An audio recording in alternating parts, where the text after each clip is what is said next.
मेरठ में अवैध निर्माण हटा रही जेसीबी में उतरा करंट से झुलसकर जेसीबी के ड्राइवर की दर्दनाक मौत।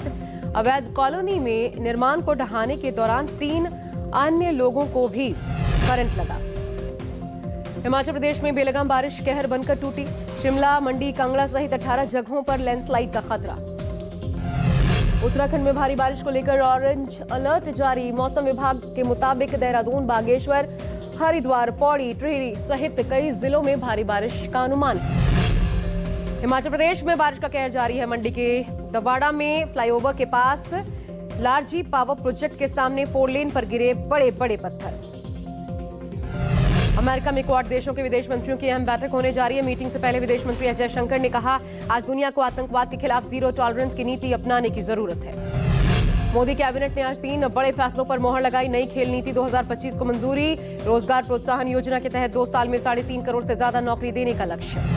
कोलकाता लॉ कॉलेज में गैंगरेप केस में गिरफ्तार 4 आरोपियों को आज कोर्ट में पेश किया गया। कोर्ट ने सभी आरोपियों को 10 जुलाई तक पुलिस हिरासत में भेजा। मौलाना वाले बयान पर तेजस्वी यादव का पलटवार। तेजस्वी यादव ने कहा, बीजेपी के लोग दिल्ली में बैठकर 2 दिन से गाली दे रहे हैं। मौलाना का मतलब विद्वान होता है। तेजस्वी यादव ने बीजेपी और जेडीयू पर जमकर हमला बोला। कहा, बीजेपी में बोलने वाले लोग टपोरी छपरी हैं। इनका जवाब देने के लिए हमारे प्रवक्ता काफी हैं। बिहार में चुनाव से पहले जेडीयू ने बदला पोस्टर। पहले पोस्टर में लिखा 25 से 30 फिर से नीतीश। नए लगाए गए पोस्टर में लिखा है फिर से एनडीए सरकार। अलग अलग स्लोगन के साथ पीएम और नीतीश कुमार की तस्वीर वाले पोस्टर जेडीयू कार्यालय में लगाए गए।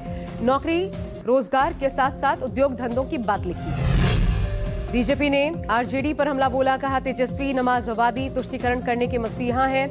नमाजवादी तेजस्वी सिर्फ शरिया कानून चाहते हैं। आरजेडी नेता पर हमला बोलते हुए बीजेपी के नेता गौरव भाटिया ने कहा, मौलाना तेजस्वी यादव जी ने संविधान कभी पढ़ा है? आरजेडी के लोग बाबा साहब का सम्मान नहीं करते। बीजेपी के साथ साथ जेडीयू ने भी आरजेडी पर हमला बोला। नीरज कुमार ने कहा, नीतीश जी ने समाजवाद का मॉडल पेश किया।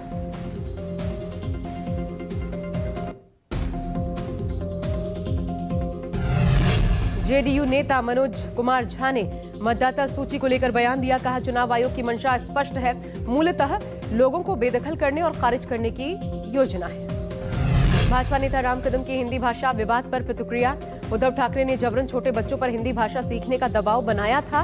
फडणवीस ने उस फैसले को निरस्त किया। राम कदम ने कहा, महाराष्ट्र की बीजेपी सरकार ने छात्रों को अपनी पसंद की भाषा चुनने का अधिकार दिया। अब उनके माता पिता तय करेंगे कि उनके बच्चे कौन सी भाषा पढ़ेंगे। राष्ट्रपति द्रौपदी मुर्मू के गोरखपुर दौरे का आज दूसरा दिन। योगी आदित्यनाथ ने कहा, पूरे क्षेत्र के लिए ऐतिहासिक दिन। गुरु गोरखनाथ आयुष विश्वविद्यालय में उद्घाटन। सीएम योगी ने कहा, उत्तर प्रदेश में यह आयुष का पहला विश्वविद्यालय। यहाँ के युवाओं के लिए पारंपरिक चिकित्सा में एक नई रोजगार की संभावना बनेगी। बीजेपी नेता ब्रजभूषण शरण सिंह ने अखिलेश यादव की तारीफ की। कहा, अखिलेश यादव धार्मिक व्यक्ति हैं, श्री कृष्ण जी के वंशज हैं, धर्म का विरोध नहीं कर सकते अखिलेश यादव। तेलंगाना के सिगाची फार्मा फैक्ट्री में धमाके में अब तक 34 लोगों की मौत। पतनचेरू में हादसे के पीड़ितों से मिलने पहुंचे सीएम रेवंत रेड्डी। दिल्ली की मुख्यमंत्री रेखा गुप्ता ने कहा कि दिल्ली के अस्पतालों में आईसीयू ट्रॉमा सेंटर की आवश्यकता है।